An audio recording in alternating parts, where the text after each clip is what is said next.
Halo teman-teman, selamat siang buat kita semua. Pada video kali ini teman-teman, di sini saya baru mengambil bibit untuk tanaman cabai. Nah, cabainya ini teman-teman, cabai lokal jenis sangkar. Nah, asal mula dari sangkar ini teman-teman, dari Bukit Tinggi. Nah, di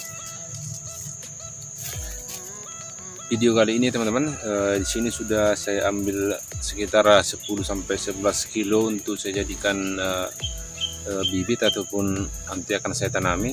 Nah, untuk hitungannya sekitar 1 kilo teman-teman, dia kira-kira 1000 batang ataupun 1000 lebih ya. Nah, kalau tingkat pertumbuhannya saja sekitar 90%, nah bisa sampai 1200 batang ya. Jadi kalau 10 kilo sekitar 12.000 ataupun minimalnya 10.000 teman-teman.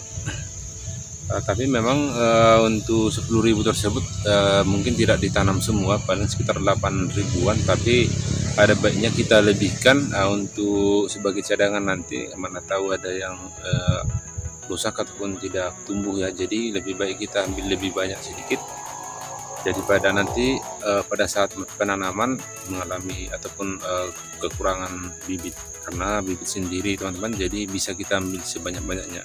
Baik teman-teman, di sini sudah saya ambil. Nah, kalau kita perhatikan di sini teman-teman, nah ini adalah contoh bibit cabai yang sudah saya ambil sekitar seminggu yang lewat ya. Nah, kalau kita lihat warnanya di sini teman-teman, di sebelah kiri saya ini warnanya merah, sudah merah pekat ya, karena memang sudah 1 minggu. Nah, kalau teman-teman bisa memperhatikan, ini baru yang saya ambil semalam ini teman-teman. Memang kalau mungkin di kamera dia mungkin hampir-hampir sama, tapi kalau kita lihat di sini secara langsung, nah yang baru saya petik ini teman-teman, dia masih merahnya mengkilap, sementara yang ini sudah agak tua. Nah, kira-kira panjangnya seperti ini teman-teman. Nah, kalau saya ukur memang panjangnya ini sekitar 18-21 cm di luar dari tangkainya ini teman-teman. 18 sampai 21. Nah, ini cabai merah keriting ya teman-teman.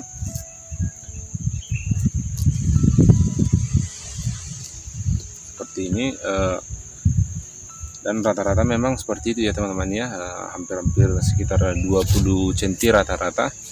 Nah, sebelum saya jadikan bibit ini teman-teman, yang seperti ini kemarin sudah saya ambil sekitar 5 kilo. Nah, saya buktikan untuk dengan percobaan sekitar 1 minggu saya diamkan begitu saja ya. Dia artinya terkena hujan dan panas hari kalau di siang hari. Nah, kalau malam dia terkena embun, bahkan hujan deras pun sebenarnya tidak saya tutup, saya biarkan begitu saja untuk membuktikan apakah tanaman ataupun bibit cabai ini tahan terhadap hujan ataupun tidak mudah busuk ya.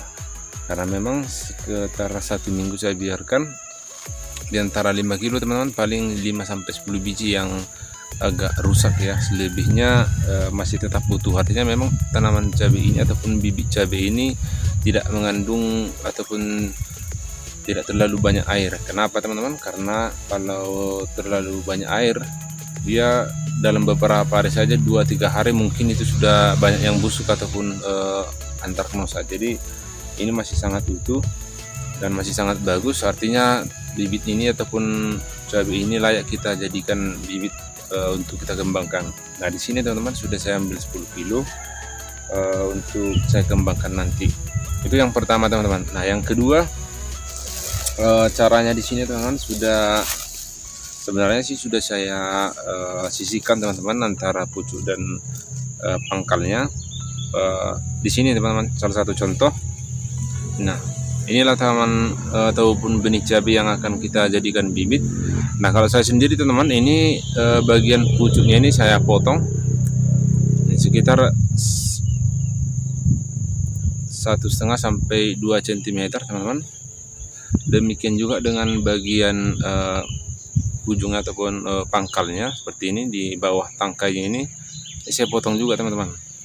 Potong ya sekitar seginilah teman-teman. Nah, hasilnya yang topnya ini teman-teman. Nah, kenapa saya lakukan semua seperti ini teman-teman? Nah, yang pertama memang yang perlu kita antisipasi, katakanlah kalau cabai merah ini biasanya memang di ujungnya ini ada penyakitnya seperti penularan dari tangkainya, katakanlah seperti dari virus seperti virus keriting, mungkin akan menyebar masuk ke benih tersebut dan bisa juga mempengaruhi ataupun meracuni bibit agar bibit tersebut rusak. Nah, demikian juga dengan bagian ujungnya ini. Di bagian ujungnya ini biasanya teman-teman sering busuk. Bagian ujung faktor utama memang pasti karena kurang kalsium. Nah, sebenarnya di antara bibit ini tidak ada yang seperti itu. Namun untuk mengantisipasi, sebaiknya kita potong saja agar kesehatannya pun lebih terjamin ya teman-teman. Seperti ini, kita potong sekitar 2 cm di bagian atas, 2 cm di bagian bawah. Nah, kalau saja panjang dari tanaman bibit cabai ini sekitar segini teman-teman, sekitar 20 cm, berarti kurang lebih 15 cm saja yang kita maksimalkan untuk kita jadikan bibit per satu per satu biji seperti ini.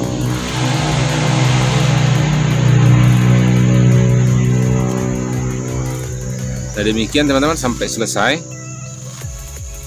Nah, di sebagian memang tidak semua juga melakukan hal seperti ini ya, karena mereka beranggapan yang penting tanaman cabainya sehat seperti ini itu sudah layak. Nah, sebetulnya juga tidak bisa juga disalahkan teman-teman, tapi ya yang namanya penyakit ini teman-teman bisa saja muncul dari bagian atas. Nah, kadang juga memang teman-teman bijinya tersebut tidak sepenuhnya masak di bagian pucuk ataupun di bagian pangkalnya di sini teman-teman. Bisa saja memang di bawah tangkainya ini masih agak kehijauan, ataupun kalaupun dia sudah merah di dalamnya belum terlalu matang sempurna ya. Jadi kita potong saja. Nah, setelah ini nanti teman-teman akan kita ini tumbuk secara halus. Nah, kalau di sini teman-teman saya tidak menggunakan blender. Sebagian orang memang ada juga menggunakan di blender langsung, tapi takutnya nanti bijinya mungkin agak ikut hancur ataupun terkelupas ya. Jadi sebaiknya kita tumbuk saja secara halus untuk memisahkan antara kulit dengan ini bijinya.